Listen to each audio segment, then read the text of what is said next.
Greetings, fellow investigators, and welcome back to our video podcast, Into the Darkness, where my friends and I play the Call of Cthulhu role-playing game. I'm your host, Thom Raley. The scenario is Schreckfilm. It was written by David Larkin, Mike Mason, and Lynn Hardy, and it can be found in Berlin, the Wicked City, and it's available from Chaosium. Our game master is Keith Craig, and this is episode 4. Our recap will be given by David Gasway as his character, Otto Richter. So without any further delay, let's continue our journey into the darkness. David? Thank you, Thom. Liebe Hilde, with each passing hour, my hope of recovering silent film actress Agnes Esterhaas alive and well grows fainter, and I fear that this is the least of our difficulties. Since running into journalist Lena Desmond and learning of the contents of her dossier, we seem to be caught up in another damned whirlpool of evil. The library's copy of Al-Azif was stolen, and so if that is the copy that Kronau has been seen with, we seem to be dealing with a murderer already. Further, Inspector Krieg, that's the one on his knees in the photograph, took much too great an interest in our mild inquiries about the rash of suicides.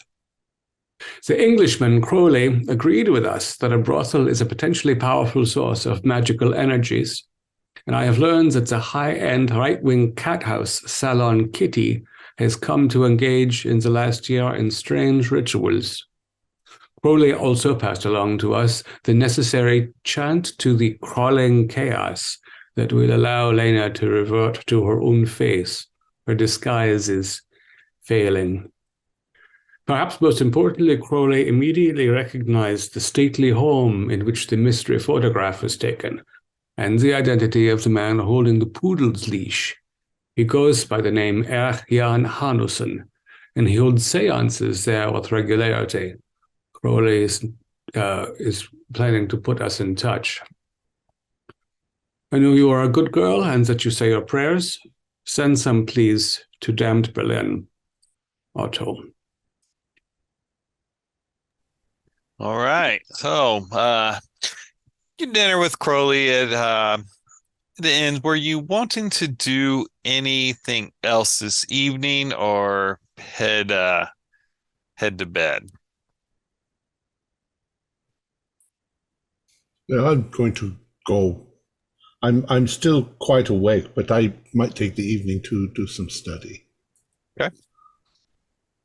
I'll walk Lena home because she went with us. So I'll bring her back to the Institute. Okay. Sounds good. Should we address her condition before another day? Oh, yeah. I think Dieter is the best man for that job with his experience speaking the Latin tongue. You want me to use this spell to reverse the curse, so to speak? You are a doctor and she has a condition. I suppose the lady in distress outweighs the risk. I'm not so sure about this entity we are calling on. It seems a bit frightening. I've not run across this sort of name before, but I don't know. He might have more than one name. All right, if that's what you'd like. Where should we do this? What do we need? What does the spell say? Do we need another corpse? Well, if you just restoring me to my normal face, Crowley's just said the chant would do it. If we're wanting to change my face, then yeah, another corpse. But if I'm going to do an interview at the Salon Kitty with Max, I assume I should have my normal face. That's the face that's on my press credentials. All right, let me take it.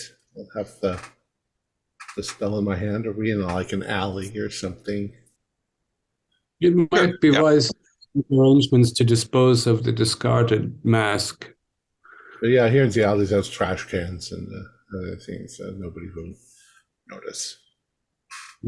So with the book open in front of me and my hand like this, I am going to first cast the Vorish sign, which should enhance the spell and make it more effective. Okay. Okay, so I cast the Vorish sign, and then I begin the spell. All right. Two.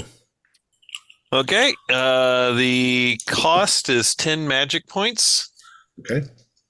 And 1d6 sanity as you do the chant. Ooh, 4 sanity. Okay. So as you chant out to the crawling chaos to ask him to restore her original mask, you kind of feel the winds kind of warp around her, and the face that she has on her just starts coming off in glops, almost like if she reached up there like she was pulling rotting meat off of her face, and kind of drops off, and right. she's left with a mask of red from the blood that was there. And everyone that was watching can also do the sanity roll for Oh, I feel that cold, icy Nyarlathotep vibe rush through. I failed. Failed. I failed It's that. only 1 point if you fail. Whatever is behind that spell is very, very dark. Dieter, get some rest. You look. Yes, I'll need like it. it's drained you.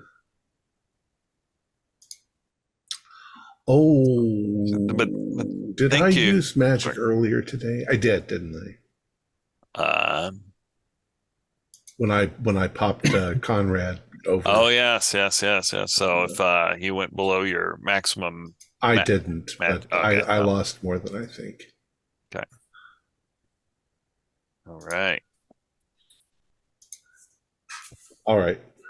Yes, I must go home. And Max, I will let you know what day and time I have the interview set up for. I'll give them a call once we get to the institute. They should be open at all hours. Yeah. Excellent. That sounds great. Well, just let me know what you come up with. And how does she feel? Weak.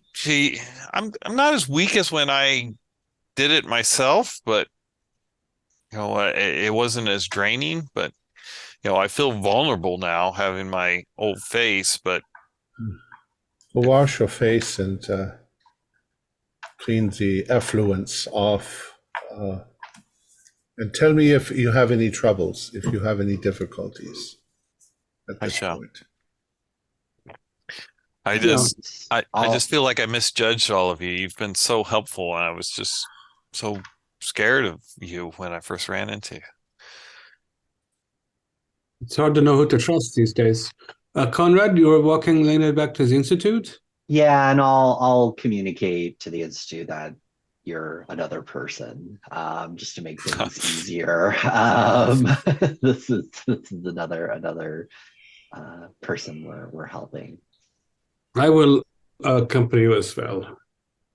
I could use some appreciate water that. to clear my thoughts. I'm going to hail a cab. Excellent. All right. And Gustav? I don't know at this point. I guess I'll go with you to hail the cab. Okay. All right. Okay. And Max, you headed home? Yeah, I'm gonna head home. All right. DeWalter says a cab. Yeah, why not? Sounds good. All right. We'll say Gustav's is closest, so you drop him off, and then Max, you live in a flat or a house? A flat. A flat by yourself? No, I share with an older gentleman. Okay. All Take right. care of him. All right. Dieter and Max, you can both give me a spot hidden. Oh, 70. I'm pretty tired. Mm-hmm. Yeah, I didn't pass that either. All right, no problem. You make it back to your flat without any issue. And Dieter, you make it back to your house. You can give me a listen roll. Okay. 30. Let's see what my listen is. My listen is 35. Just made it. Okay. You hear two cats mewing. Sounds like maybe coming around maybe your backdoor neighbor's yard. Okay. But I hear them, they sound like cats. Yeah. Okay. I will quickly go inside and lock the door. And Okay. I will return the valet to the safe. Sounds good. All right. The items in it. All right. Conrad and Otto, you guys make it back to the Institute without any issue at all. Yep. Yes. I was just going to say, just to add, or to check all the windows, make sure that they are firmly locked. Understood. Yeah. Okay. All right. So, if you guys were all going to bed, the night passes without incident. Okay. In the morning, Conrad, do you stay at the Institute? No, I have my own place nearby. Okay. All right. You get notified that you have a package, probably a package, but like an envelope arrived for all of you, for you this morning. Okay. I'll open the package. When you open it up, it says there's a thank you note. Thank you for the illuminating dinner. It was a pleasant way to spend one of my last evenings in Berlin. As promised, here's your invitations. Sorry for the short notice. And you see inside there are 5 invitations to the Palace of the Occult for this evening. Okay.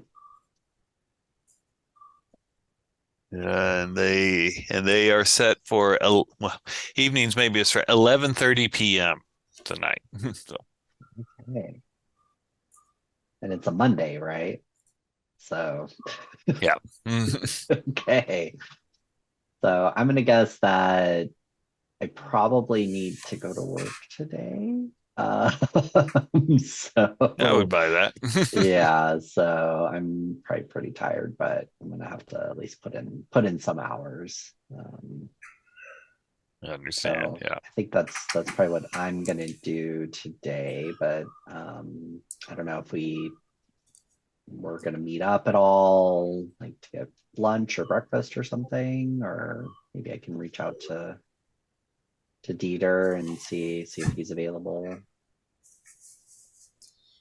Oh, yeah. Yeah, my character, he probably doesn't answer his phone until a little bit later, maybe 9 o'clock. But yeah, that sounds nice. Okay. All right. So Conrad's working, very, very reasonable. What was everyone else's plan for the day? I am going to go through my library of unusual texts. I know I don't have much, but I'm going to look for this name, Crawling Chaos, this reference. Okay. Give me a combined library use and luck that you would even have a book in there that references it. I got 56. Let's see. Library is 65. And what was the other one? Luck. Luck. My luck is 60, so I got them both. All right. You have De Vermis mystery, so we'll say that in there you find a reference to the crawling chaos, and the reference you find in there it refers to him as known as the Black Pharaoh, Nephragon. It seems like a lot of it seems to be tied to Egypt. Egyptian lore. The Egyptian god of darkness, chaos. Interesting. I'll have to send out to, since it's all that I could find, in a number of hours, and I'll eventually go to sleep because I'm super exhausted from all that magic point. Mm-hmm. I've already sent to talk to some of my colleagues out in the world about these books. Mm-hmm. I'm not going to sit and wait for them. I'll probably just putter around the house. Yeah, it'd probably take a day or two. It's not. I probably have some medical stuff that I'm working on, some medical research as well. So Exactly. Yeah. Okay. All right. Max, what are you gonna spend the day doing? I think I'll just spend the day on the job, working in the shop. That makes sense. All right. Otto, you gonna spend the day getting ill-gotten goods? I'm actually going to get awake a little bit earlier than usual. I think that I want to have a little look-see myself at the Salon Kitty. It probably closes around 6 or 7 in the morning and would be very quiet by 9 when all of the demi-monde is well asleep. Okay. We will come. Look through the garbage, maybe, if I... We'll come back to that. All right. Gustav, what are you going to do? You're muted. I guess I would want to, make appearances and such, but with the rest of my day, I think I want to look in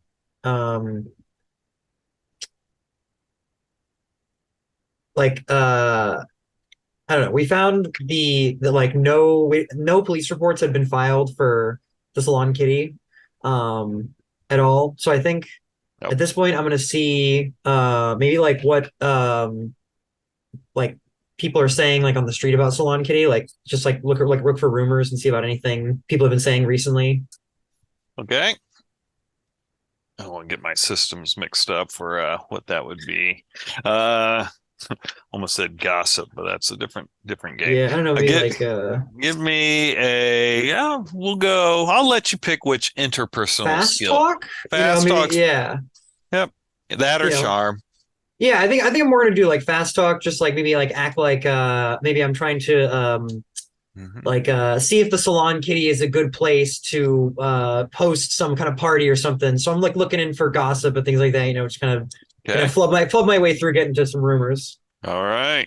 That is a 46, which is a regular success. So rumors about Salon Kitty. People know it's a high-end brothel. Mm-hmm. It's favored by the Nazis. The most scandalous rumor out there is that Goebbels is known to actually go to that, which is, since he's a member of the Reichstag, that would be quite scandalous that he would attend to this place. Yeah, I mean, most people, your average citizen quit going there. One, they either got priced out or they're not comfortable being around a bunch of right-wing thugs. Okay. But all right. And so, other than the bit about Goebbels and, like, it seems like nothing crazy has been going on there that, the people are talking about, anything like that. Okay. Yeah. Gotcha. All right. Thank you. Yeah, then that's all I'll do. And then, make appearances, look into any, bounties or anything like that might be, to keep my regular job. Gotcha. Yeah. All right. So, Otto, you go to Salon Kitty. It is a 5-story building, and this is a picture of what it looks like from the outside. It's the best picture I could find online of Salon Kitty. It was a real brothel in the Weimar Republic. A formerly handsome residence that has, and the neighborhood around it. It is it's actually a nicer neighborhood. All the it looks like the garbage collection's been picked up, where there's been a lot of street fighting throughout the city. It looks like it's kind of been voiding this area. You get the feel you work in the underground. You understand how gang turf works. This is you're deep in the brown shirts gang turf, and so the communists have not decided to push into this part of town. The fighting's mostly on the edges of where they can each control. Mm-hmm. Yeah. And so in the alley also, there's no refuse cans remaining. It's all taken away in the early morning. No, there are some refuse cans out there, and you can give me a spot hidden. A regular success. Right. As you kind of go around the alley, one of the cans knocks over, and you see a large cat jump off of it. And you are sure that either someone shaved the face of that cat, or it's the one that looks like the one that Max described, and it kind of goes bounding away from you. Uh-huh. It's a black fur cat, except the face, which I only saw a blur of. Yep. Did it make a meow? Yeah. Yeah. Maybe I Mm-hmm. I assume there's nothing in there except orange shrines and coffee grounds and things in the spilled can. Right. Yeah. Not seeing anything obvious. Maybe some prophylactics. Use prophylactics, which you probably don't want to touch. Yeah, I think I don't have very high expectations of being able to follow a cat into the streets, but I will see where it went. I'll trail it for Okay. So as you kind of walk around the back, down the alley, you see the back of the building. The first floor, obviously the whole building's there, but as the floors go up, the back of the building, there seems to be less rooms on top of each floor, so it kind of tiers itself in. And you see one window on the second floor is kind of looking down in the alleyway, and for a moment you're pretty sure you saw a movement in there, like someone was looking down and then they walked away from the window. But it's just out of your peripheral vision that sees movement. Yeah, and it's cold. The windows are all closed, so I couldn't even tell probably if it was a male or female form, although I guess it's more likely. You're right. I wonder if Kitty Schmidt has a penthouse home or if she's on the ground floor for business purposes. But either way, it's unlikely to be the proprietress. Odds that anyone is awake, though. Yeah, well, I might be around some of these people. I don't want to be overly conspicuous, so I will make my way to the Beobachter and wait on news. All right. Okay. Guess I'll get a paper as well. All right. Yeah. When you get a paper, I assume you try and go for the neutral paper. There's of course, the communist paper, the Nazis rag, and then... Right. Yeah, I think I'm more interested in working class, but not necessarily party inclined. Right. Okay. So there's actually news, and maybe it tells more about death. Yes. As you expected, Lava is talking about how the depression's getting worse. There's the upcoming elections, so you see a lot of meet the candidates, and some suicides.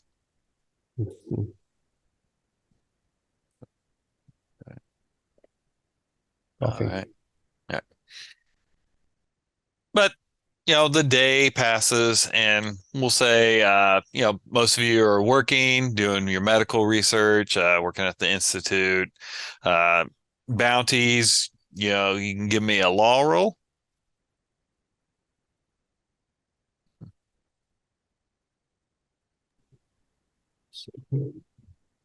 That is a failure, actually. Yeah, maybe the bounty that you were looking for, you were unable Yeah. to track him down and all. And so you guys meet Right. up at the beer Bachter for what time would you guys like to kind of meet up there and say your normal lives are? Well, Conrad and I have lunch at Das Bruftkaninchen down the street, and then if Conrad, if you don't mind, Lena would like to join you.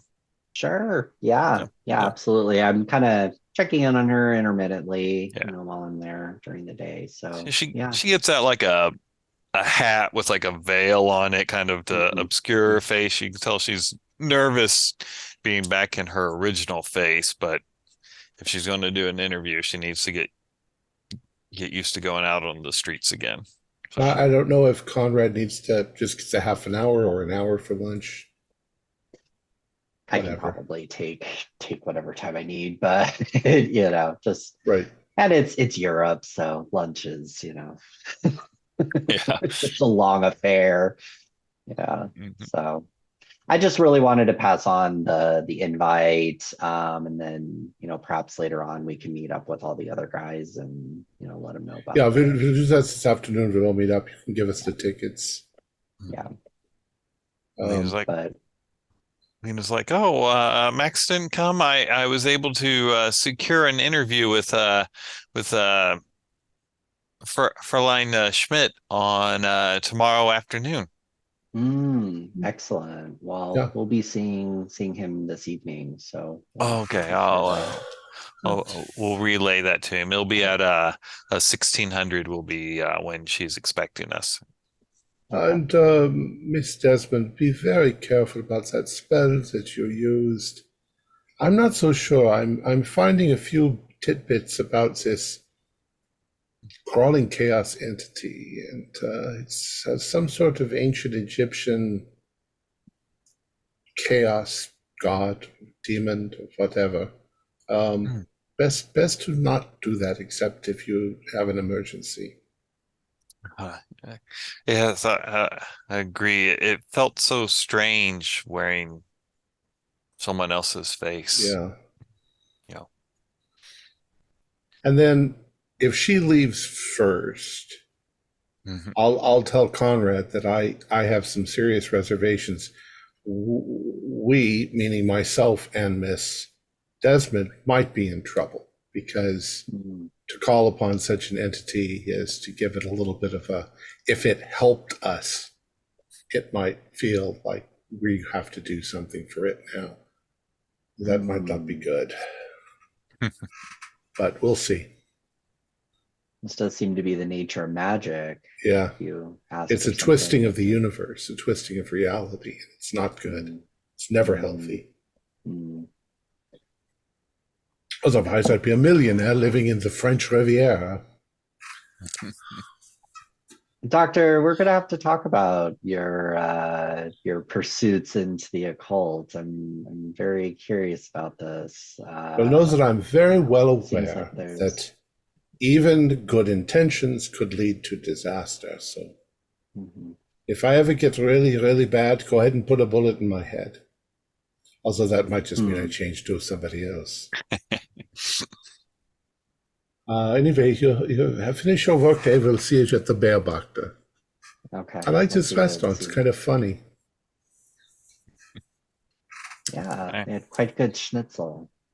Yeah, I don't know why they named it Das Bruftkaninchen, but it's cute. All right.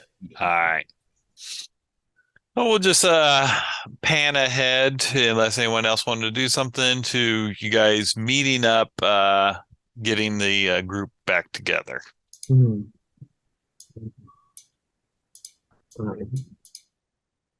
Okay. Well, whether that's at the Bearbacter or at the Institute, either one is fine with me. Bearbacter's fine. Sure. Yeah, and I'll pass along, Max. You have a meeting secured tomorrow evening or tomorrow afternoon with Miss Schmidt at the at the at the salon. Oh, excellent. That's really good. I will definitely have to get my self prepared for that and get some questions ready for her. Right. Well, we also received our invites for the suppose this seance this evening. How are we all feeling about this? Oh, good. It should be interesting. The primary thing that is on my mind is that none of us should wear anything like the suits we're wearing in the photograph. That's yeah. I would agree. Also, I think you all understood when you were talking to Crowley yesterday that he's a bit of a shyster, don't you think? And this whole thing, this Hanusen might also be just trying to get us to invest in his new book or something stupid like that.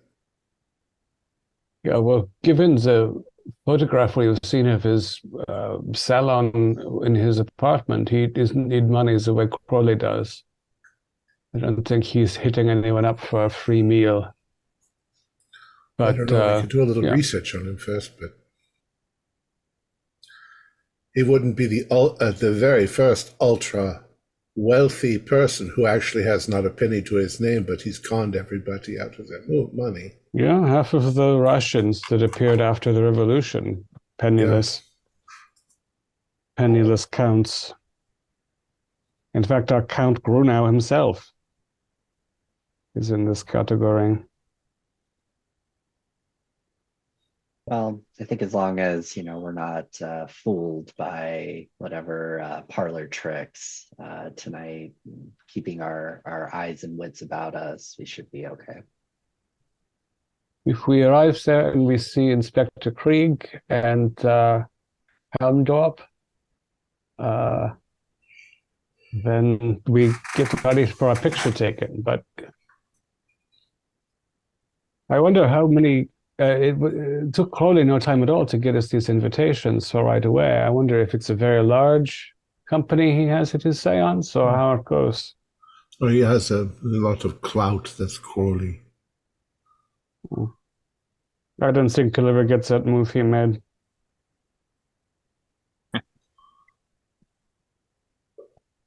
All right. So, I assume you'll follow Otto's advice to wear different outfits than were in the picture? Yeah. Okay. Yeah. All right. Everyone give me a credit rating roll for see if you have another nice outfit. Yeah. In fact, 8. I'm going to wear something that Vogelsugar would have worn. Oh, nice. Yeah. I got an extreme. If the ghosts tell me that, why are you wearing your jacket from, I'll be like, they are real. So I failed. Yep. So you can either wear the suit that is in the picture, or you could wear something that makes you kind of stick out like a sore thumb, for lack of. Gustav, what's your size?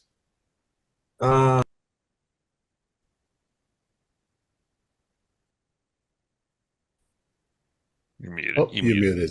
Oh, sorry. I'm a little tall. I'm size 60. So I'm also size 60. So if anybody has something extra that I could borrow, I'd appreciate it. Because I don't want to wear something that would stick out. I'm a doctor, so I'm gonna have a number of things. So if you between us, so I got a hard. Okay, thank you. So maybe it'll be a little mixy matchy, but that's fine. Maybe either like your pants, maybe they hang down and they brush your shoes, but you're able to get it, or they Plaids und stripes. Insanity. Not a good combo. So, all right.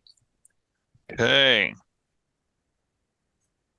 So the Palace of the Occult. This is Hanussen's apartment on Lietzenberger Strasse 18. He owns half of the building, takes up half of the block. It is a very large building, as Dr. Guzman implied. He is a wealthy man. He, as you approach, you see signs out for the Hanussen magazine. That's his weekly magazine that he prints and puts out. He's a little bit of a celebrity in the growing occultist area. The Thule Society were big fans of him and everything. As you approach, it is a neo-Baroque residence, and assume you ring the bell. Yeah, they should fix that. The butler opens the door, and behind him is a massive bronze Buddha surrounded by a halo of the astrological symbols. He goes, do you have invitations? Yeah. Yes, indeed. Oh, yes. Welcome, Dr. Guzman. Yes, I'm Yes. Dr. Guzman. Okay. Yes. And and he greets all of you as you come in. You guys can give me a psychology roll. 47. I'll spend 3 to pass. Okay. Yep. You're muted. I rolled a 1, so. Okay. So I won't spend 3 to pass. I'll just rely on whatever. Otto, you recognize this is the guy that gets the information. So the guy that, I know who you. I sense that someone here is a medical man. You have names that, yeah. Mm-hmm. Good. Over cocktails, I'll have a discussion with the fellows about that. Maybe I can.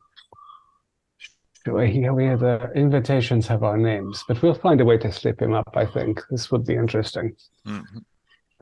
So as you come in, he escorts you into the ballroom, and in here there is about 20 other people. You see Anna Tchaikovsky, who is she was the person claiming to be Princess Anastasia that you were looking for long time ago, back in the Devil Eats Flies. She is standing there. Looks like she is doing much better, and she kind of looks around. If you wave at her like you did Gustav, she kind of nods at you, but she has a lot of hanger-ons on her, because like a lot of people are starting to think maybe she is who she claims she is. She's not. But well, as I recall, didn't we? She was in danger, so we kept her in that position. Mm-hmm. Yeah. Also, in there, you do see Count Heldorf is here. He is wearing a suit, and he's laughing and joking, talking with other men in suits. And he looks like a person that is very comfortable with who he is and his position in this society. And if I were to compare mentally the suit he's wearing now to the suit in the photograph, it's the same suit. It's the same suit. Yeah, it might merely be his evening dress, but we keep an eye out for Krieg. Okay. Yep. Then you hear a voice that you recognize, Margot Lyon. She looks up, and she is wearing the black and white striped dress that she was wearing in the photograph, and she sees you, and she's like, it's my friends from the Silhouette. She's like, it's so exciting to meet you. I guess this is another person that we happen to both know. This is so exciting. She's like come on. She's like, I can guarantee you, I can get you a seat at the first seance table, as a favor. You got for the drink that you bought me. Wunderbar. You're too kind, Fräulein Lyon.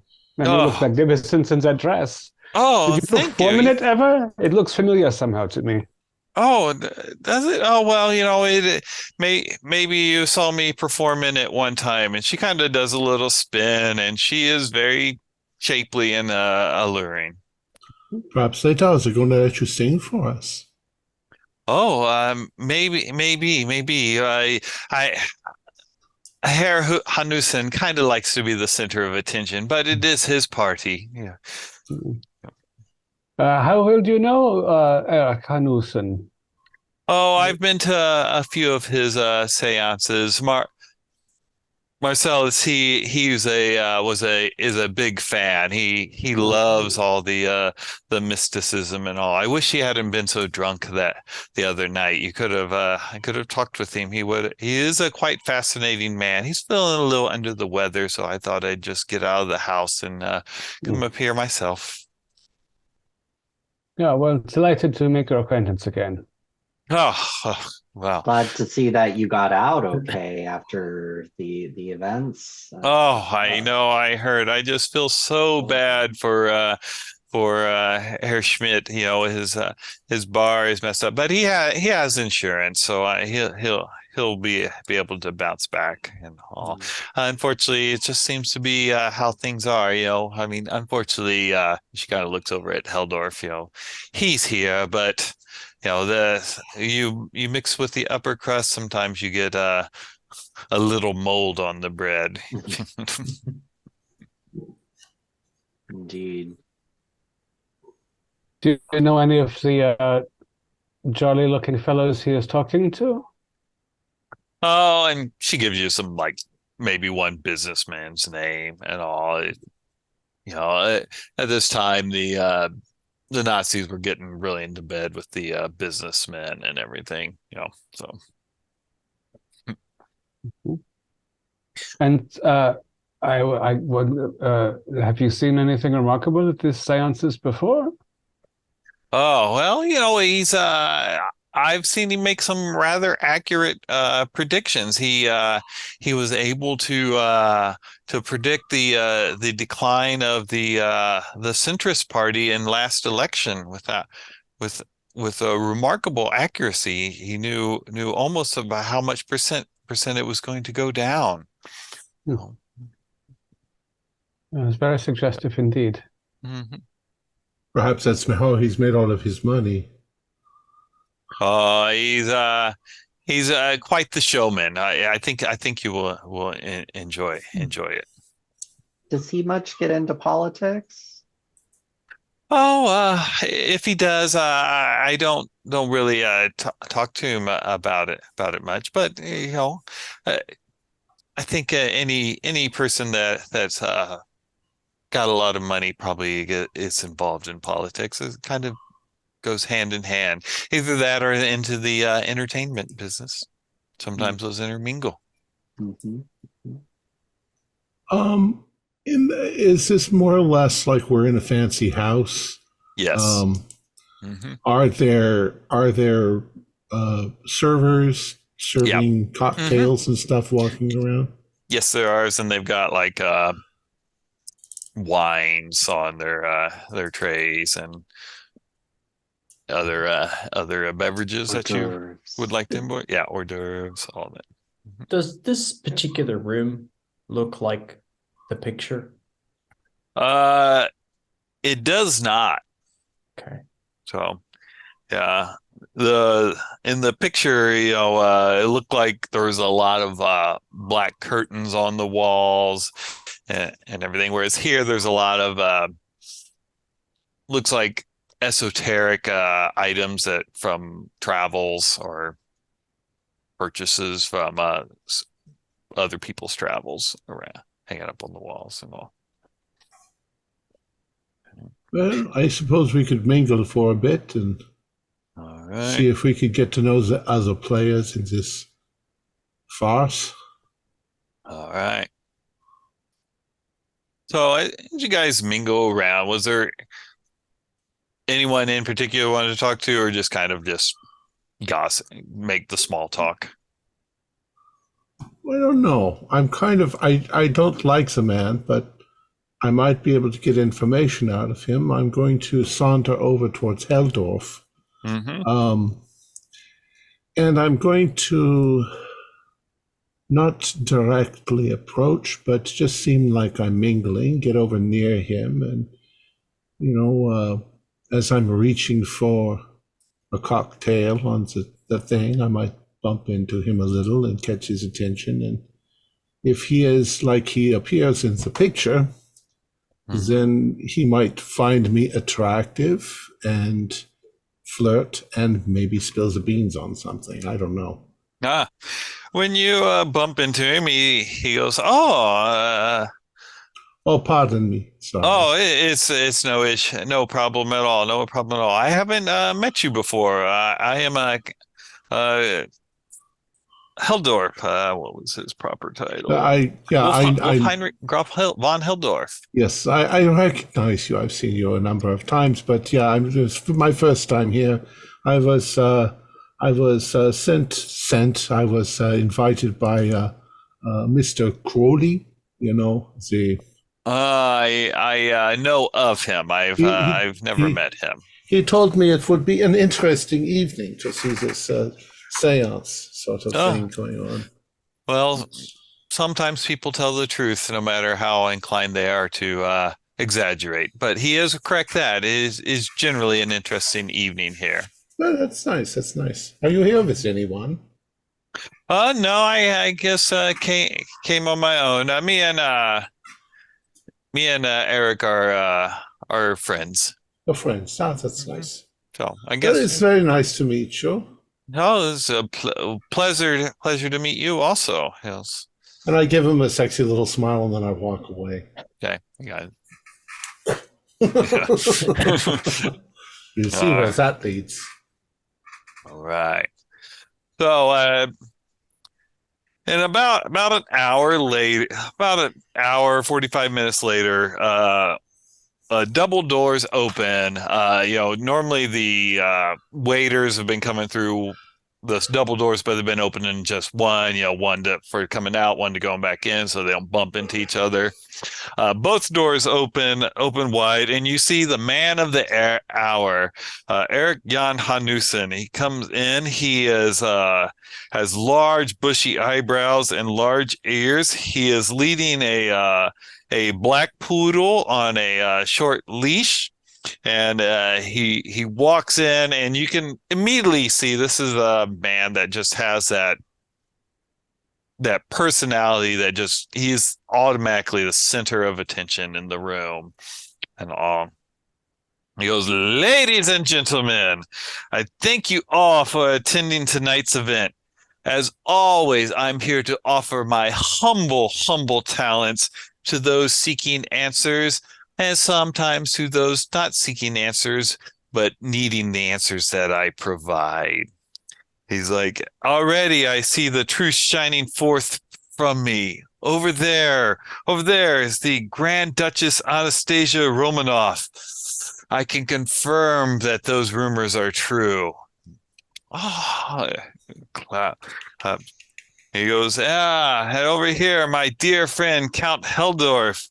He's like going, I foresee your party doing quite well in the upcoming elections, quite well indeed. Perhaps you'll let me meet your party leader. I could coach him in some of his speaking techniques and how to captivate an audience. I've heard he is quite well schooled on that, but a little assistance I'd always be willing to help out the Nazi party. And he goes around, he starts shaking hands. He's like going, "But of course, we must proceed to the seance. Come with me into the room." And so you go to the room that's directly opposite of the double doors. It opens it up, and this room is dominated by this round table, and the walls are covered in black curtains. And he's like going, "Who are the 7 who will be at the table first?" And Margot goes, "Oh, I am, and my friends, of course, my friend's here." And she points at all of you. And he's like, "Oh, excellent." He's like, come, we must get a picture together to commemorate this." And Count Heldorf goes, "Oh, just a second. I have my own dog for the picture." He comes back, and he brings Inspector Krieg with a ball gag and his ball sack hanging out on a leash. And he goes, "Hey, look, Eric, I've got a dog too." So you guys stand there, and your photographer comes up and snaps a picture. And all of you can give me a sanity roll for the surrealness of. Yeah, I passed. I was going to say we shouldn't stand in exactly the same spot. It almost feels like, you were being manipulated subtly. Right. In that. If you pass, it's only 1 point. If you failed, 1d3. no, that's a brink yet. So I lost one. Perfect. One also. And I have a 51. Mm-hmm. Conrad, did you pass? I passed, yeah. Okay. Excellent. After the picture, you see Inspector Krieg. Oh, Max, I missed. Did you pass? Oh, You're muted. Sorry, I did not pass. I took 2. Took 2. All right. Okay. How does the audience respond to Inspector Krieg coming out on his hands and knees? A lot of people are kind of laughing at him or chuckling. You see some people, they're kind of got that I'm uncomfortable, but I'm going to laugh along with it. Margot? Yes. Margot just kind of rolls her eyes at it, but she's seen worse working in cabarets. And does Krieg recognize any of the people that have met him? So when you interesting that you asked that. After the picture's taken, Krieg stands up. His old man junk is kind of hanging out there flapping, and he leans over, and everyone can give me a listen roll. 74. Nope. Okay. No. Conrad passed, yeah. Conrad got it. So Conrad, you hear him whisper in Heldorf's ear. He's like, "Those two there were asking about the suicides." Heldorf kind of looks at you, gets kind of for a moment, his oily grin kind of fades, and then he's back to his charming self that he is before. Then Heldorf kind of pats him on the head like you kind of would a dog, and he's like, run along now, little lickspittle. Kind of kicks him in the butt, and Inspector Krieg, almost on all fours, bent over, heads back out, and of course people laugh at the humiliation of this man. Don't laugh. All right. So as you sit around the table, Hanusen goes around. He's got a part that kind of lifts up, and then he kind of sits down, and he gets in a chair that is purposely set up to be higher than you. And he flips a switch, and it illuminates the table. And I've got a picture from a flyer from back then of what it kind of looks like. So you see everyone kind of puts their hands onto the illuminated table, and he's quite skilled at this routine. He's done it many times. Is it a ring and he's in the middle? Yep. Okay. Yeah. And he's purposely sitting in a chair where he's above you to kind of give you that subtle, hey, I've got, power over you. All showman's tricks and everything. So he starts, and he'll go with Max. You have the lowest luck. Okay. So he comes up to you, and he starts moving his hands in a showman's, and you can give me a power roll. Hey. I failed that. You failed that? So you are, he makes a comment about that you live in a flat with someone else, and that you've you hit hard times, and with the failed power roll, you know con artists work because people want to believe in, right? And so you kind of follow along, and he's very skilled at getting you to buy into his routine, and you're just, well, I've seen some weird stuff, so yeah.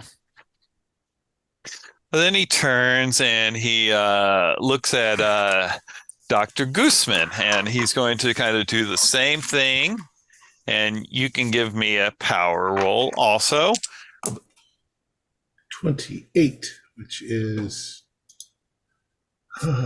it's a hard. Okay. He's able to say stuff that is true about you, but you are able to realize that someone listening when you were having conversations is able to figure it out. Okay. So he kind of goes around, and Gustav, he gets to you. And he starts doing the same thing, and you can give me a power roll, but with a penalty dice. Oh, uh-oh. What did I do? A long time ago, you told me something that. That matters now. Mm-hmm. Okay, well, that's a failure because it was either a 70 or an 80. Oh, nice. So no matter how you put it, it's fucked either way. All right.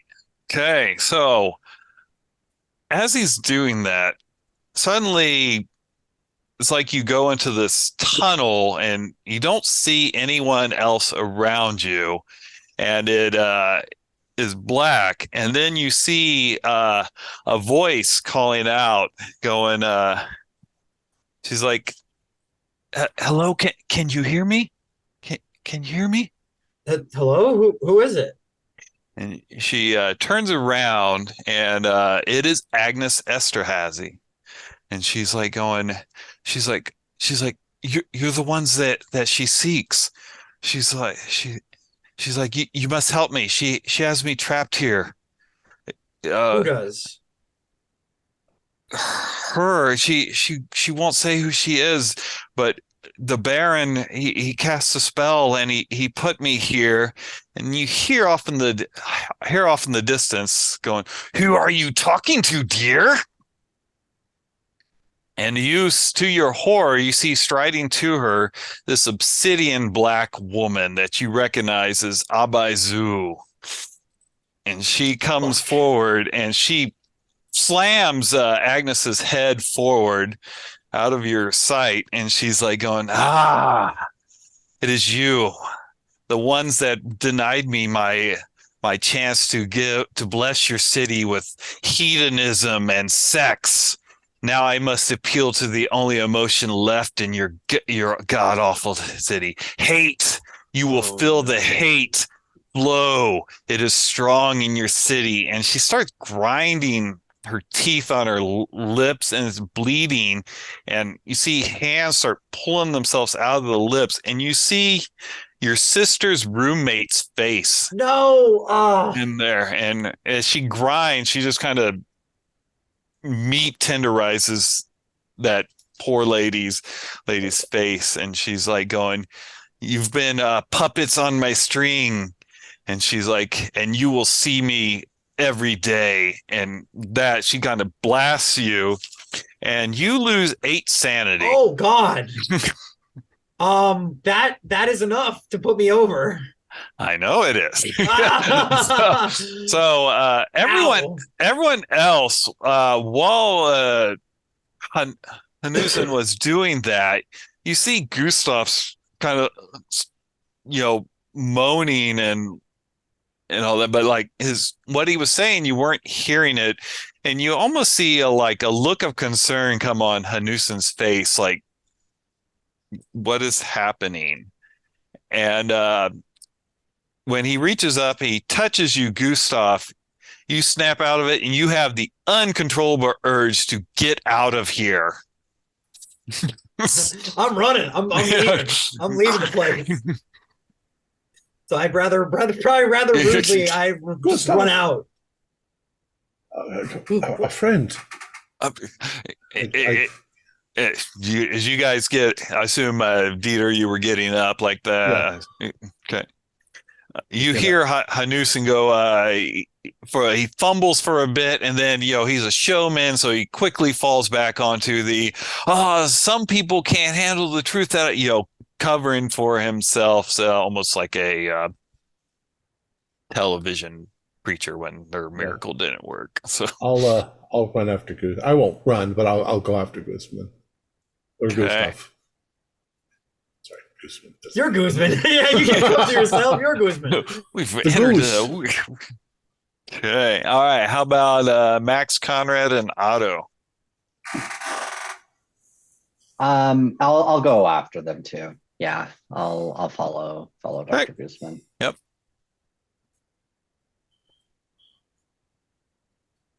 I think I wish to see what more of the seance looks like. All right. We have I think that a couple of us can prevent poor Gustav from harming himself. Okay. But he did not. Did he just sort of freeze in paralysis during that vision? Yeah, he was kind of like,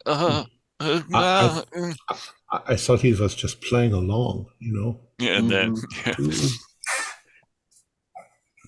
Okay. Yeah. All right. I'm actually going to stay too. You're going to stay. All right. All right. All right. What is your move rate, Gustav? 60. 8. My move rate is 8. Ooh, Conrad and Dieter? Where's move rate? It'll be top by characteristics. 7. 9. 9. There you go. Oh, all right. Everyone give me a constitution roll. I got a 2. Oh, Wow. That's an extreme. Yeah, I know. So your move rate is now 9. What was it? Your constitution. I failed. Your move is now 8. Gustav, you are power of Christ compelled you. I'm gone. You are gone. And so you are Dieter and Conrad, you're running as hard as you can, but like Gustav's move rate's faster than you, and Chase rules he pulls away. He gets away from you. He disappears off. Is he leaving the building? Yes. Okay. So when we leave the building, we can at least see which direction he's running. Yeah. Okay. Mm-hmm. So should we? I can't keep up with him. I can't keep up. It's like I failed my constitution roll. Should we go back inside? Something scared him, frightened him. He's completely terrified. He's down the road. Well, I'd follow him, except we don't know exactly where he's going. Hopefully he's running home. And it's the middle of the night, so there's no cabs or anything around. Yeah. Mm-hmm. Yeah. Let's go back inside. We'll check up on him later. Yeah. All right. Call him on his cell phone. I mean. All right. We'll come back to you, Gustav, and what happened to you. So back inside, Hanusen's got the crowd back in his control and back into his showmanship. It threw him off for a bit, but you can tell he's probably had, people that, hey, you're fake, but he's able to kind of like roll with the punches, like a stand-up comic with a heckler. They're able to deal with it after experience and all. Well, whatever you did, he got away from us. I think something happened, something frightened him, but my God, we couldn't catch him. We'll come back. Oh, I'm sure he'll be safe. It's a very safe neighborhood. It's the police are work this neighborhood quite a lot. We were down in Berlingrad where the Russians settled. No offense, Anna, but the communists have taken over that area. Yeah. Well, sorry for the interruption. Oh, it is no problem. It is no problem. Sometimes when the truth of the world is exposed, the weaker minds will can't handle it, and yeah. So, he goes around with the rest of you, and Conrad, you can give me a power roll.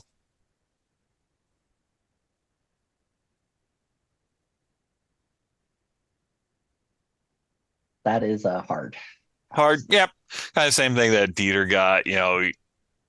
You're able to kind of recognize the trick, kind of like, like maybe you can't quite figure out exactly how he does it, but you recognize that, okay, it's not magical. It's just people have been doing these tricks since humanity, right? And then Otto, you can do it, but you get a bonus die because you kind of succeeded coming in there, recognizing what they were doing. That's good because the first roll is a 99. Mm-hmm. Yep, 99 both times. Oh, no, it's not. So, wow. So you're just as he's going along, even though you're kind of looking out for the con, you start kind of believing. Maybe it's because Gustav's reaction, you're more susceptible to the to maybe there is something to this, and you start kind of going along, and your head hurts, and you do feel for a brief moment the feeling that you haven't had for 6 years, like when you were in that other world.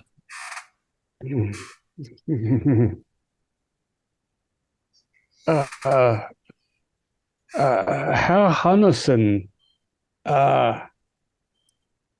these is there?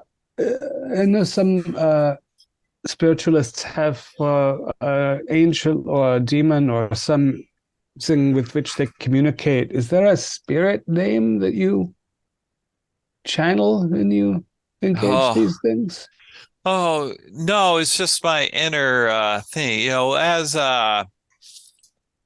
As the Thule Society taught, I am descended from the pure genetic, the master race, as they would just call it, and we're just more in tune with our forefathers and their abilities that have been lost, and we hope to restore the greatness that is there that was lost when the mixing of the races occurred.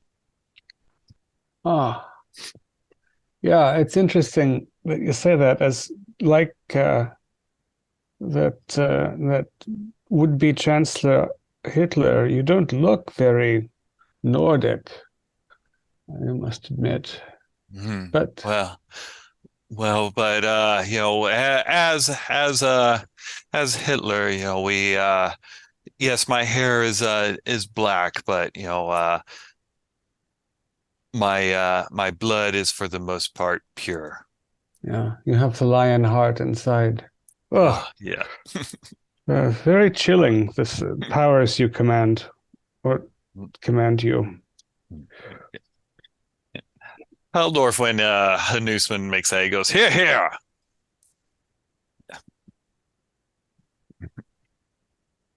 Yeah. Right. How does the interaction with Margot Leon go? You can see that she believes in the mysticism and everything, but she does not have the reaction that Gustav had or that you had. Doesn't look like she got anymore. She really believes that he's seeing into the future.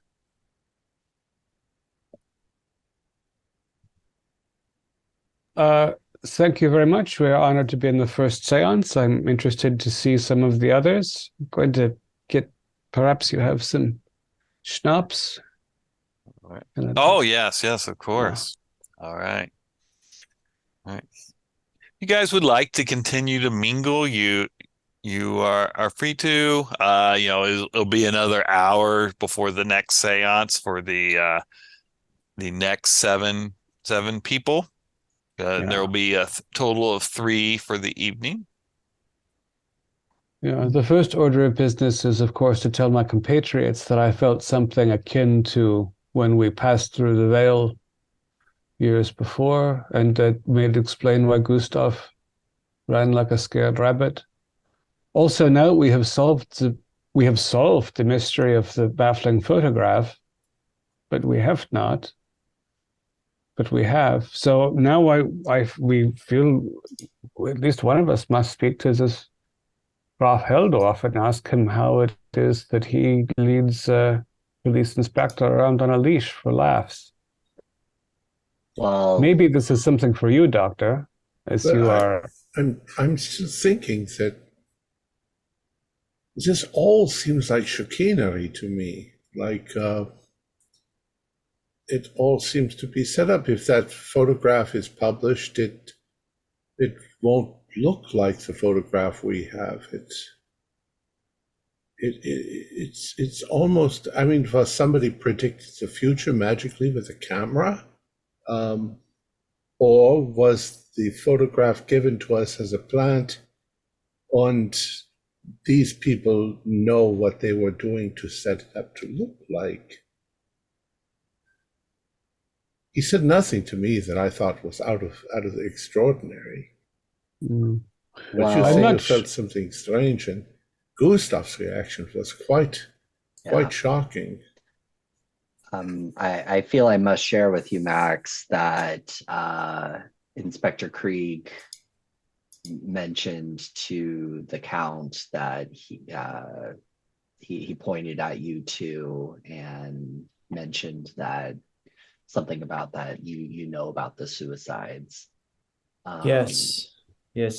And Krieg's reaction when I asked about it was very strange. He took it very seriously and said he would put every man on it.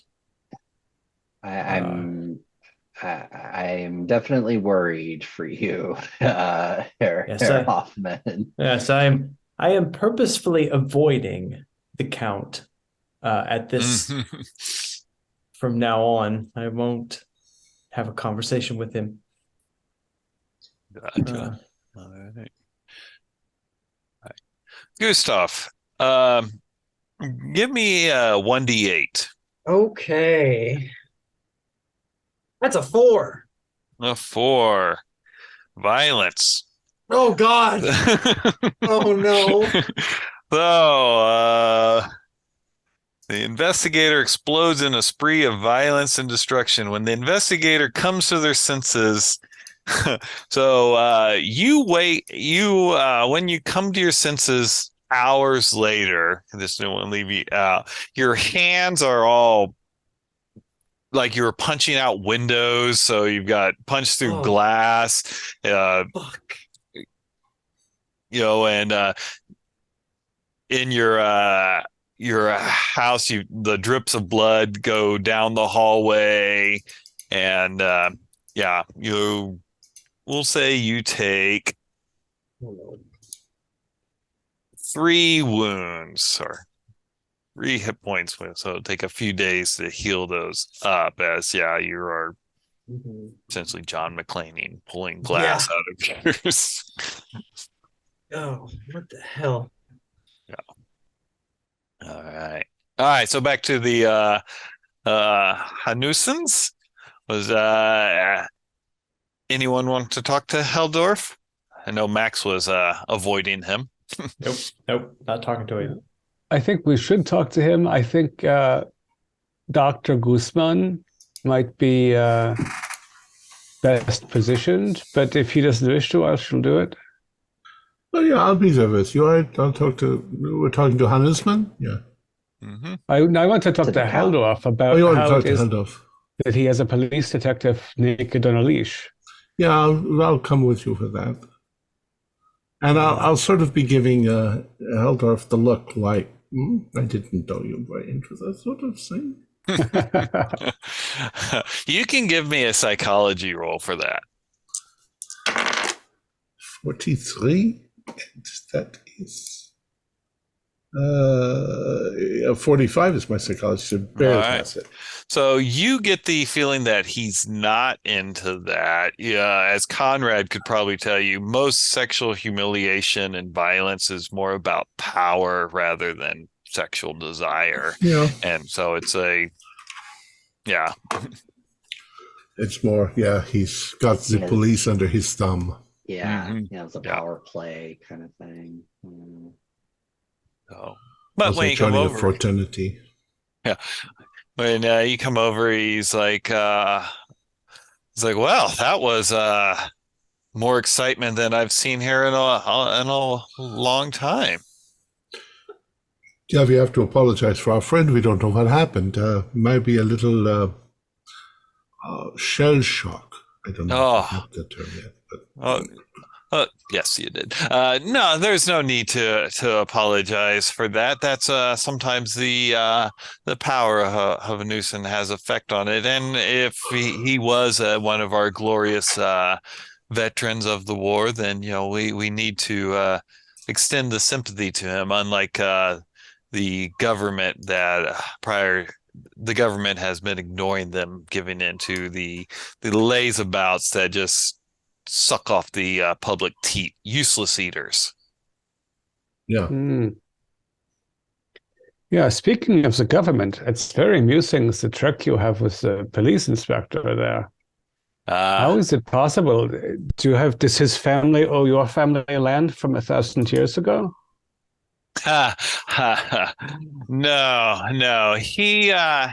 He wants something from a friend of mine, and he's willing to do whatever is needed. And the police, as you've seen, are inept. Look at the violence in the streets. That's why we need a strong leader. Only a strong leader, such as our Führer, would be able to clamp down on the crime.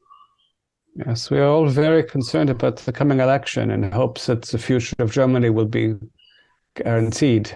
Here. Graph. What is this friend of yours who is so powerful that it gets the police inspector to crawl about? If I was to give away all my secrets, well, then I'd be giving away my power. Maybe we could meet again and discuss it.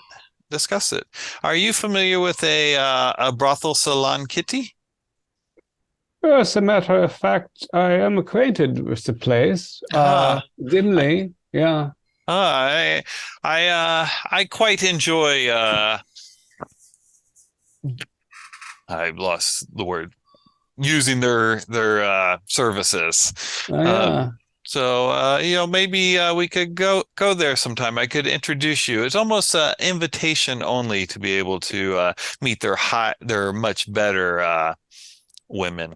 Yeah, there are several levels, after all, of this culture in the city these days. And since it is a Fräulein Schmidt has run the place, I think she is keeping it very shipshape, yes. Oh, yes. She does a great job. She's very discriminating when it comes to her women, all of the pure Aryan blood.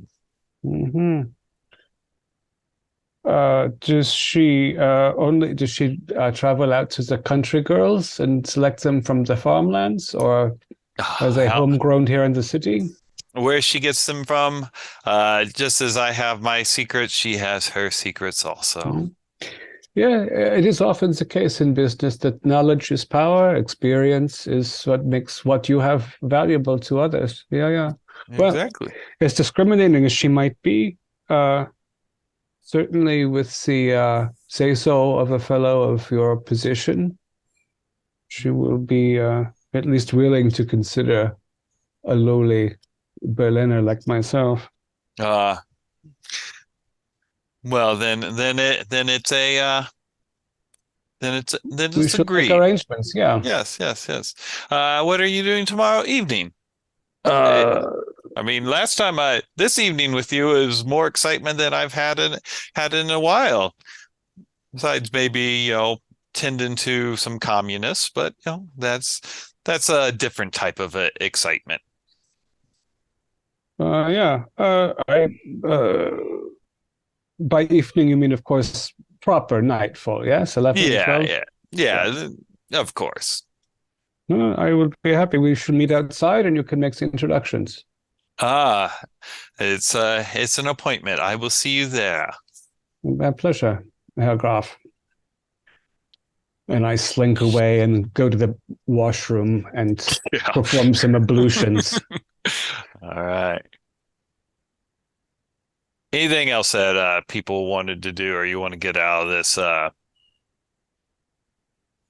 would kind of like to chit chat with Hannison if he's mingling around.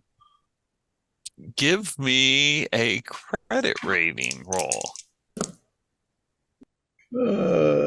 33 out of 65. I'll spend one luck and make it a hard.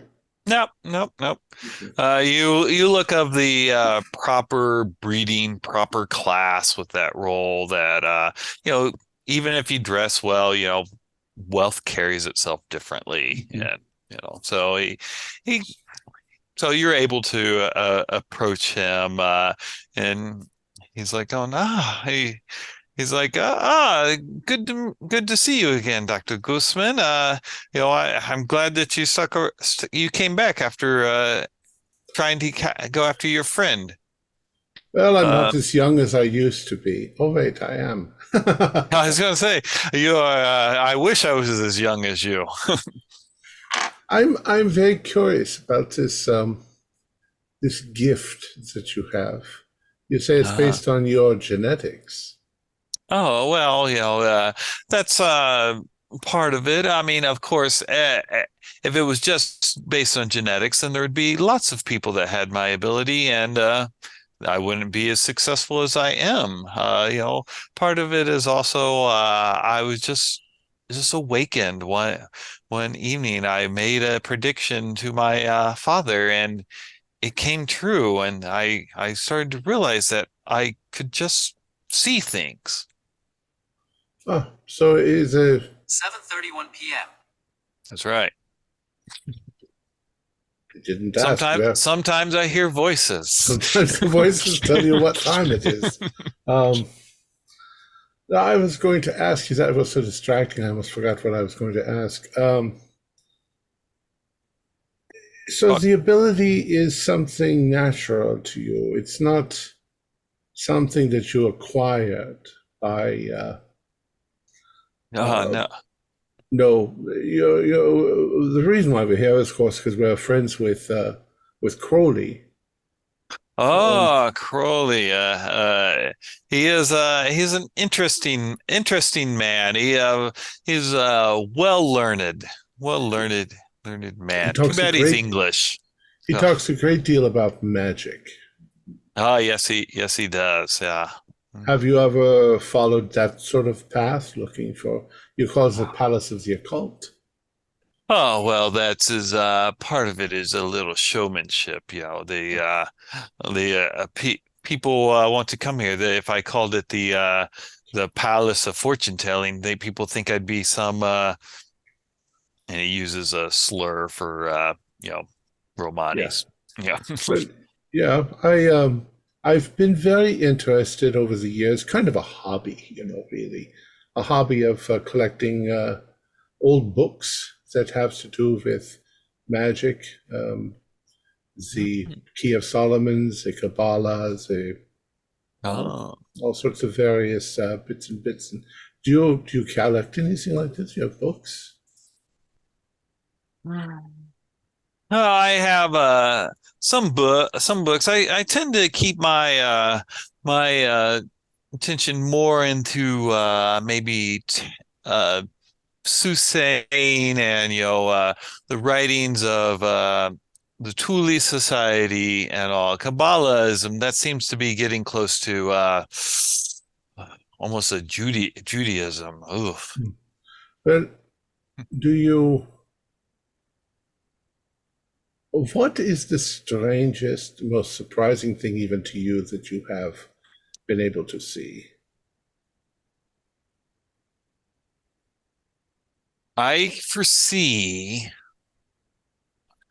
a travesty befalling our glorious House of Parliament, the Reichstag. I see it burning down, probably from the communists. But it hasn't come to be. But I foresee that occurring. I think that's likely, but okay, yeah. But anyways, I don't want to keep you from your other guests. You're an interesting man. Perhaps we shall meet again. I hope to. I foresee that we will. Yeah, good luck. Goodbye. Goodbye. Yep. What a charlatan. All right. Well, it is probably 1:30, 2 in the morning. Let's go see if we can find Gustav. At least go to his house and see if he's there.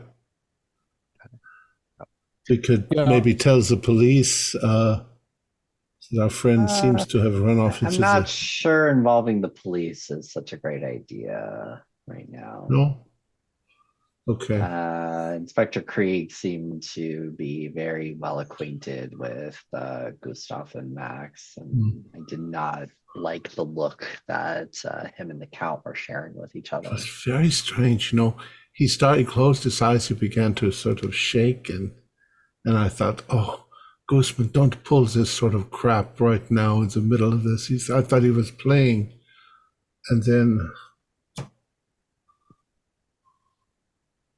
off he ran. He ran in this direction. Completely terrified.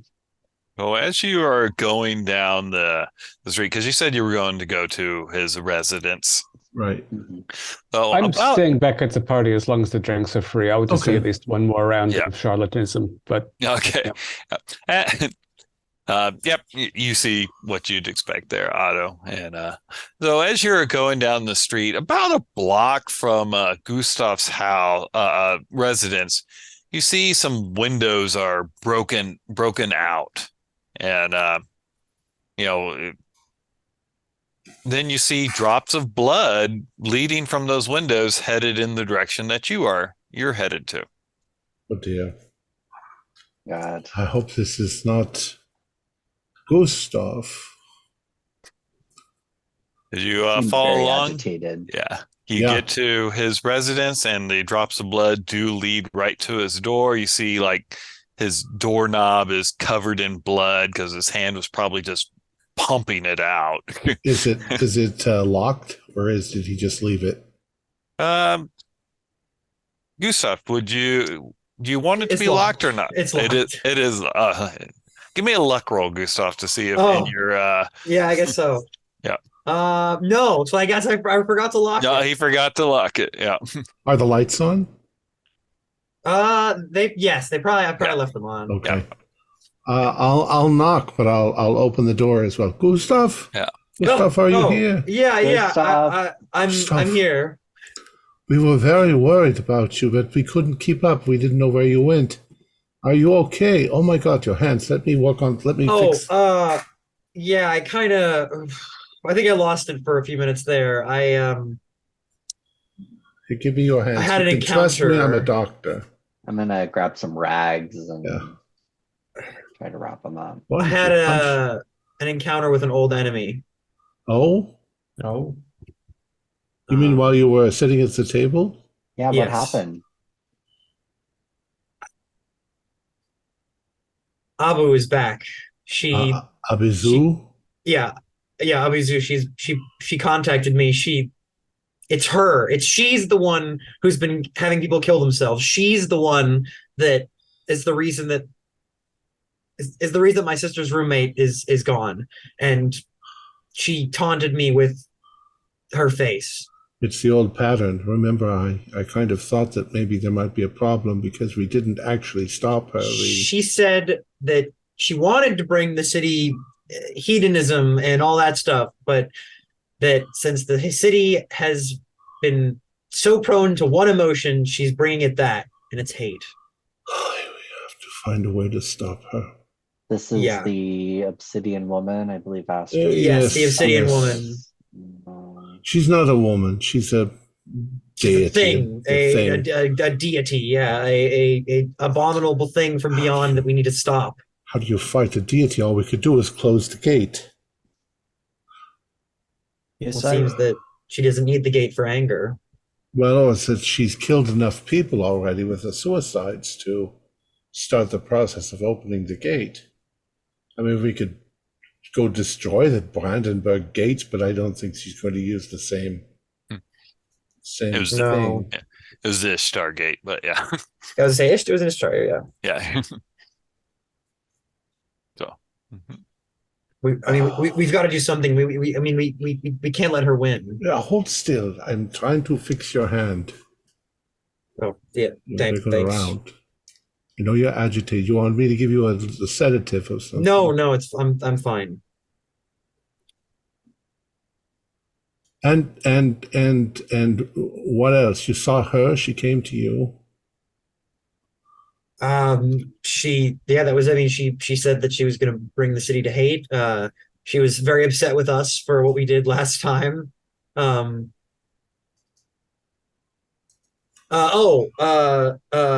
Unfortunately, sorry, what was her name again, Keith? Agnes. Agnes. Yeah, Agnes is, the Baron trapped her there. I fear that she's already, like, the Obsidian Lady already has her. Apparently the Baron did some kind of spell and it trapped Agnes there with her. Perhaps, she asked for our help, but then that's when the Obsidian, that's when she heard. And that's going to be the gate. Gurnau is creating a film based on... Oh my God. Based on an old book. And if he's trapped her there, then he's found a way to open and close a gate. And maybe Abezu has found the gate, and she's... Well, you told me, and I believe Astrid had told me as well, that this creature was attempting to enter the world through a landmark or through... In the case, it was the Brandenburg Gate. That was my joke. Yeah. Well, we've been getting... we got that image of the tower. Do you think that perhaps that may be the gate that they're attempting to use? Is it just a monument, or is it an actual tower? It is a tower. It was built to honor Kaiser Wilhelm I, the founder of the German Empire, and it is several stories. Yeah. So it's actually a building. There's something inside. Mm-hmm. We should have a look at that. Yeah, it is 55 meters tall. Oh, that's pretty high. 150 feet in American. So I think everything now is going to revolve around Grunau. What he's up to. Oh, Otto, Otto, he didn't come back with us. If you can get him free drinks, he's going to stay there. Yeah. You were there for the photograph. I think the man's a charlatan. I don't know. I don't think Eric Hanussen had anything to do with it. I think it just occurred because everything he said to me was just nonsense. Yeah. It's the Baron. It also revolves around us. So this being has some connection to human emotion. Sex, mostly. Seems to be fueled by human emotion, and Gustav is saying now that hate seems to be her fuel, for lack of a better term. Yes. Yeah. That's what she Insinuated. Implied. That's why I tend not to believe so much in deities when they can switch their moods like that. What's the use in being eternal if you want to switch your moods like that? You'd think that all we'd all have to do is just have sex and she'd be quite happy. Maybe the whole thing centers around your institute. You have a symbols in the basement where you light candles and worship the gods of sex. No, nothing like that. The good doctor is quite the atheist, so doubt that would be. Because if you did, I would like to kind of see that. All levity aside, we are into big trouble. We need to gather together perhaps tomorrow at 11 in the morning. I think Otto might be up by then. In fact, we just gather at Otto's house and knock on his door. Yeah. Yeah, give him a turn. Well, I've patched up your hands. These are pretty deep. Thanks. You- Yeah. We should quickly. It's very late. We should quickly clean up some of that blood so that people don't come looking for you to purchase some new windows. There's quite a few of them. Yeah.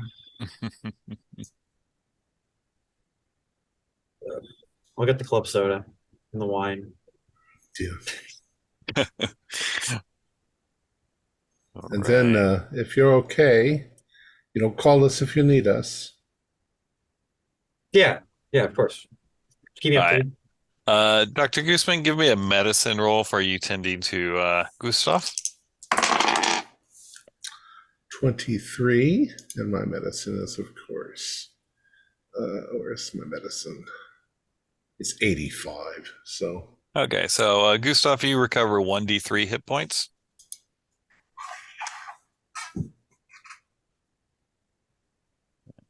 All right.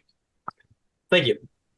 Rinsing off the sidewalk, I mean, Just kind of cool. if you use water, it's going to freeze because, it's January at night. So, but if you use I don't know, the freeze Take a temperature. wet rag and just. Yeah. So you guys are smart enough to know, oh, well, let's not turn my sidewalk to a sheet of ice and still have blood there. So, all right. Sounds good. So to go home. Yep. Conrad, shall I take a cab? Probably. Yeah. Gustav's. All right. You guys make it home. Max, when you get home, someone's painted a hammer and sickle out on your door stoop. Awesome. Is it it's in paint. That's what they've done. Okay. And you said it was on the stoop? Yep. Okay. I'm gonna go into see if I can find some cleaner and kind of clean this off. Okay. All right. Give me a luck roll. See if you got the turpentine on hand. We'll say it's okay. That's what you need for an oil-based paint, right? I passed that. You do. All right. Yeah. So you spend an hour or so out there scrubbing the symbol of the communist symbol off there. Might be good. That could make you a target. Yep. All right. All right. The next day arrives. Otto, you had a fabulous time as long as you weren't talking to, the Nazi, but the other people, they're businessmen, and Margot, of course, is great fun to chit chat with. I made some time with Margot and also keep an eye on to see what of Hanussen's tricks I can figure out, because I don't think he knows what he did to Gustav or me. No. Yeah. But sort of something is activated in his place. And I personally don't know enough how cold reading works, but that's essentially what he's doing. So, to describe it. So, Mm-hmm. Actually, if he was getting information, having somebody do that, then it's a hot reading. It's a hot read. Yeah, there you go. That's how little I know about it. Often used in combination, I think. Yeah. Yes, yeah. You build off of it. All right. So it is Tuesday. And Max, you have an interview at 1600. Yep. And Otto, you have an engagement with Heldorf at 11 o'clock. Was that correct? Yeah. Okay. Yeah. Yeah. We'll be discussing this with the fellows before I go to my certain death there, but it seems like a very powerful way to learn something. Maybe a couple of our friends stay outside, but we have time to discuss this. All right. I'm going to assume that you also work, Gustav. You're a bounty hunter, so it's not like you gotta explain to your boss, hey, my hands are all bandaged up. Luckily, sometimes that happens. Yep. Trying to. I had to bust over the window. It's the whole job. It's part of the job. Yeah. For the job. Okay. So, anything you guys wanted to do specifically during the day before those appointments? Well, we'll hit Otto's house and knock on his door and wake him up and inform him of all that we have learned and what happened to Gustav and what he said. Lots of gooses. Gooses. Yeah, and I will explain also this is something like what I felt, but not as extreme. And also, I've already visited the Salon Kitty, and there's one of these inhuman cats there. So it is definitely a site of this incursion of one kind or another. And I am meeting the enemy there. I mean, we can assume that Graf Heldorf knows that we are somewhat associated with each other, as we were called Margot Leon's friends. But he didn't suggest to me that he thought I was a political enemy, despite the fact that obviously, Max, you were targeted as a result of the inspector's word. And this is complicated because the Graf holds the inspector under his control, but they're also clearly working together. I'm wondering something about the suicides. I'm wondering if we could assist Krieg in escaping the clutches of Heldorf and whatever he has held over his head, we might have an ally then with the police. I think the scariest thing is this deity, Abizu, is attempting a return. We need to think very clearly. I know it hurts us all to think about what happened before, but to see if we can identify some sort of weakness and exploit it to prevent this from happening. I've told some of you my theory. I think it might be the movie. That if he makes a movie and shows it in a theater. Well, yeah, if Gustav says that Agnes said that it was Gustav Grunau who opens this realm where she is trapped, then yeah, it is the book and Grunau and the films that makes a space that maybe allowed Abazul to return. And we should, since we have the day open, we should go and look at Carl Wilhelm Turm and see if there is something physically there that indicates this manifestation. I'm going to take the day off of work.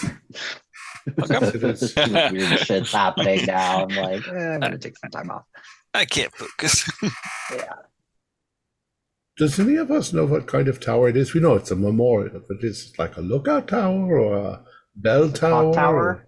Clock tower? Guess other It is a you go up and at the top there's like a platform that you can Observation tower, yeah. Mm-hmm. It's just meant to be pretty. Yeah, exactly. We should also maybe look if there is something about that tower. What about the physical architecture? Maybe I look up the architect who built it, see the plans for it, and see if it's constructed with magical symbols, in the physical architecture. It's silly, but, Ghostbusters. It's true. They never build it like this. I keep having these visions of the future. See a giant man made out of marshmallows. Okay. Marshmallow. All right, so you guys are going to see the Kaiser Wilhelm term? Yeah. All right. All right.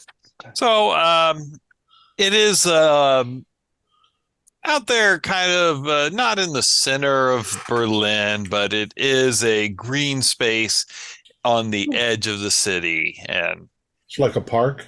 Yep. Mm-hmm. That's nice. So when you show up, there are people moving around. Conrad, you recognize one group of people from your work at the Institute of the Sexology. They're known as the Wild Boys. They're like underage male prostitutes. This is kind of where they hang out, and they're based after the Wild Boys of Peter Pan. So. As you show up, though, you guys do see some large men that you recognize as blue-collar workers. They've got a lot of tape measures out, and they've got a chalk, and it looks like they're doing a lot of measuring and marking on the brickwork and concrete that the actual tower is made of. Do you mean like graffiti or? Well, like, if you want, we'll go up there and see what they're writing. Yeah. But they're using chalk, so it's not like a defacing it or permanent defacement of it. These are, you said, like blue collar like workmen. Builders. Yep. So they look like they're going to fix something or change something, or I'm gonna walk up and just say, excuse me, what all are you doing to this building? We've got a permit. We're marking out the places for the extras and all to make sure that they're in the shot properly. Oh, they're filming a movie here. Yeah, in a couple days. Yes. Yeah. Okay. We were asked to come out here and get the measurements, and we're kind of getting the marks. We didn't want to use a permanent solution, so I'm hoping it doesn't rain in the next couple days and wash away the marks. But he goes, that's why Fritz over there is, he's also you see Fritz. He's kind of writing stuff down in a book, and and you recognize pretty quickly these are union filmmakers, so they're quite happy to spend some time talking because unions. Do you know what movie it's going to be? Oh, something about the dead and necro something. We get paid. Yeah, a scary movie. I don't go in for those. I like the ones where you got to be in a dark theater and the ladies take their clothes off. But hot yeah. Mm-hmm. Do you hear about that American movie star Joan Crawford? Apparently, there's a scandalous movie of her out there somewhere. Oh, I had not. I'll have to try and look that down. She's a beauty. Mm-hmm. Okay. Well, you said it's going to film in a couple of days. Yeah. They're looking for they want to get a good crowd of extras here. If you're needing some work or anything, they're gonna have. He kind of looks up at Max, who's like got a 10 credit rating, and so he kind of looks a little poorer. And he's like over there, they'll have it'll be catered, so you get a good meal there. Oh, good. I've never been in a movie before. Well, this is your chance, and today's the 5th, right? So they'll be on the 8th is when they're filming. Oh, very nice. I'll be sure just show up here. Yeah, show up here at he gets out a little thing, he kind of flips through. He's like, yeah, show up at 7 in the morning is when, no, 6 in the morning, sorry. 6 in the morning is when they're going to start getting people in their places and all. The director, he says that I guess he thinks that's a good time for the lights and all. I don't know. It seems awful early to me, but yeah. What day is that? The 8th, 3 days from now. Today's Tuesday, so Friday. Yes, Friday the 8th. So, Conrad, you say you know these boys over here from the institute? Yeah, those are male prostitutes. Yeah. Ever since I've been coming to and going from your institute, I feel very sorry for the people on the street. Not so much in what they do, but they're on the street, they're having hard times. I'm going to turn and I'm going to walk towards the boys. Mm-hmm. As you approach them, the largest one, the bull, he engages you. And he's like going, "Hey, looking for a good time?" Oh no, actually, I'm a physician, but I have been learning some things at the Institute of Sexology, and I imagine the lifestyle that you have had to choose is difficult, and I would just like to give you my card. If anybody needs medical assistance, you can call me. Like if we start feeling like we're pissing razors. Yeah, or any of that. In these of venereal diseases, you can come to my shop. My shop. Yeah. Can you cut warts off? Yeah, we can do warts. Warts are tricky. Yeah, they sometimes come back, but some people like us to have warts, but they. Yeah, well, yeah. I mean, you boys, whatever you need, you come, and I will make sure. If you get into any scrapes and need some medical assistance. I know they might turn you away at the regular hospital, or they do. They say that we can't be sucking off the public teat. Yeah, I don't think you're sucking on the teat. No judgments. Yeah. Good. We don't like people that judge us. We live a free life. Okay, yeah, maybe you all come and get the checkup. Danke. Yeah. Yeah, I'll give you a few more cards you can pass them. Okay. And I'll go back to Conrad. What can I do? All right. Excellent. All right. Were you wanting to do anything else at the tower? Yeah, can you get into the tower? Oh yeah, you can go on in. Let's go in and see if we can find. And you can see like one entranceway. They've got like kind of roped off, and they got the filming permit and everything. But it says just go to the north side of the tower to enter in. So does any of it look suspicious? Like, are they painting magical symbols all over everything? I don't know. Is the stairway that is corded off dripping with blood? It is not, but you can make an occult roll. And one of us who has some. Yeah, 27 out of 27 out of 70. That's hard. Yeah. Some of the symbols they've chalked onto the steps are you recognize as being referred to in your De Vermis mystery. But they look a little more advanced than's in there. He says that is some sort of architectural marker. It looks pretty familiar. Yeah, this is what the Union guys have been chalking onto it and everything. So yeah. Are they flipping through like onion skin on clipboard, copying these things? They're not working on that part anymore. Oh yeah. But yeah. So the nice thing about this is that if we get into the tower at night, we can change these markings before the filming begins on Thursday. We might be able to do that just as we're walking by.